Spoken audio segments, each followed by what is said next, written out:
The Fortress of Despair. When the two greatest heroes in Islam had been repelled by an unstoppable fortress, the Prophet Muhammad, peace and blessings be upon him, made a stunning promise of victory. But the man he chose was not a mighty general at the front. He was in his tent, too sick to even open his eyes.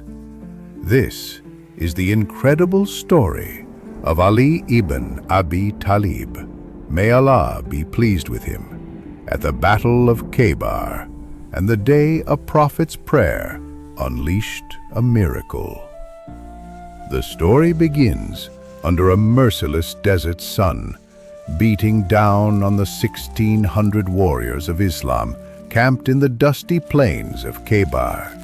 Before them loomed the fortress of Camus, a monster of stone and iron, perched on a black cliff, its walls so high they seemed to mock the very sky. For days, this citadel had been their obsession and their nightmare. It was the heart of a network of fortresses, the bastion of a powerful enemy who had broken treaties, financed wars against them, and plotted to extinguish the light of their faith. This was more than a battle. It was a test of survival. Yet with each passing day, victory seemed to drift further away. The siege had ground to a bloody stalemate. From the high ramparts, enemy archers rained down arrows with impunity. Their champions, clad in shining armor, would emerge to taunt the Muslims, their laughter echoing like a death rattle across the valley. Inside the Muslim camp, the initial fervor had begun to cool, replaced by a grim weariness. Supplies were low, the heat was suffocating, and the fortress stood unbroken. The Prophet Muhammad, peace and blessings be upon him, had first given the sacred banner of command to his most trusted friend, Abu Bakr as-Siddiq, may Allah be pleased with him. With the heart of a lion and a faith as steady as a mountain, Abu Bakr led a valiant charge. But the walls of Camus held firm. The gates did not yield. The next day, the banner was passed to Umar ibn al-Khattab, may Allah be pleased with him, a man whose name alone was a weapon, whose presence radiated an aura of unshakable power. Umar launched an assault of such ferocity that the earth itself seemed to tremble. The companions fought with desperate courage, but as the sun bled across the horizon, they too were forced to retreat, leaving the fortress just as arrogant and impenetrable as before. That night, a heavy silence fell over the camp. The two greatest men after the Prophet himself had been repelled. What hope was left? In the flickering torchlight, you could see the question in the eyes of the companions. Was this it? Had they finally met a challenge that their faith could not overcome? The fortress had become a symbol of their own growing despair. They were facing a crisis not just of strategy, but of spirit. The promise in the dark. As his followers sat with their heads bowed, their spirits bruised, the Prophet Muhammad, peace and blessings be upon him, stood before them. His presence was a beacon in the encroaching darkness. He did not offer military tactics or words of hollow encouragement. Instead, he made an announcement, a divine prophecy that instantly sliced through the gloom and sent a jolt of pure electricity through every soul. Tomorrow, he declared, his voice ringing with absolute certainty, I will give the banner to a man who loves Allah and his messenger, and whom Allah and his messenger love. Allah will grant victory through his hands. This astonishing statement, recorded for all time in the most trusted collections of prophetic traditions like Sahih al-Bukhari, Hadith 3701, and Sahih Muslim, Hadith 2406, changed everything. The air, once thick with worry, now crackled with an intense, almost unbearable anticipation. The objective was no longer just to conquer a fortress. It was to witness the unveiling of a man who held the ultimate spiritual rank, to be certified by God's own messenger as a beloved of heaven. Every warrior in the camp spent that night wide-eyed, his heart pounding.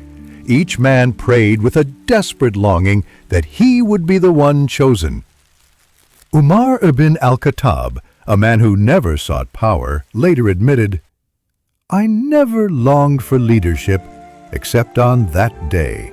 So immense was the honor promised." The question hung over the camp, more powerful than any enemy threat. Who was this man, whose love was so pure it could unlock a divine victory? The lion's arrival. As dawn broke, the companions gathered, their eyes fixed on the prophet. He scanned their hopeful faces, letting the suspense hang for a moment longer. Then he asked a simple question that seemed to make no sense. "Where is Ali ibn Abi Talib?" A murmur went through the crowd. "O Messenger of Allah," they answered, "he is in his tent. His eyes are so afflicted with infection that he cannot see." Ali, may Allah be pleased with him, the Prophet's cousin and son-in-law, a warrior of legendary renown, was completely out of action. He was in too much pain to even stand, let alone fight. He was, by any rational measure, the last person who could lead an army.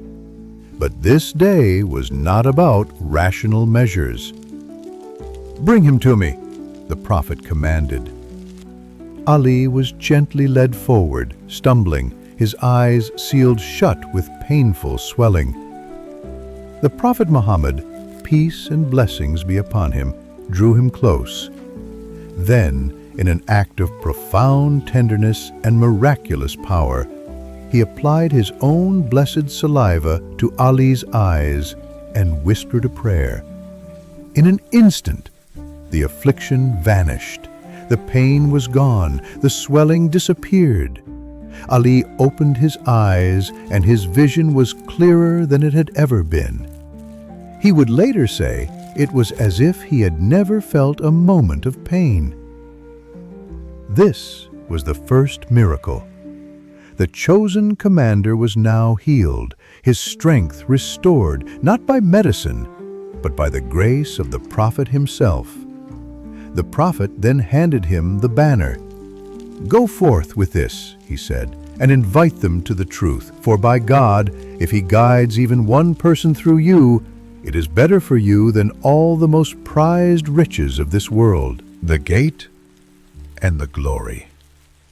Filled with a power that was not his own, Ali, may Allah be pleased with him, strode towards Qamus.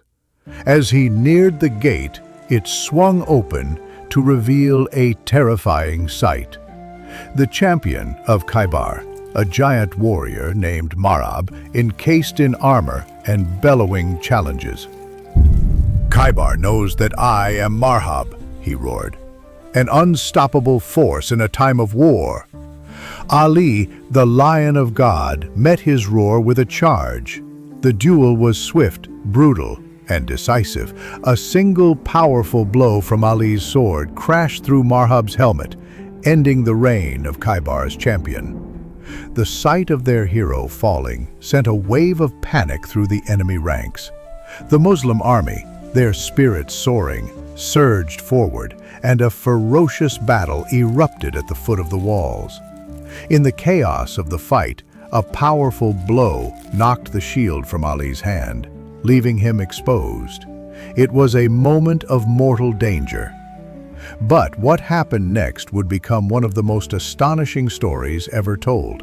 Instead of retreating, Ali turned, ran towards the fortress itself, and locked his hands onto its colossal iron gate.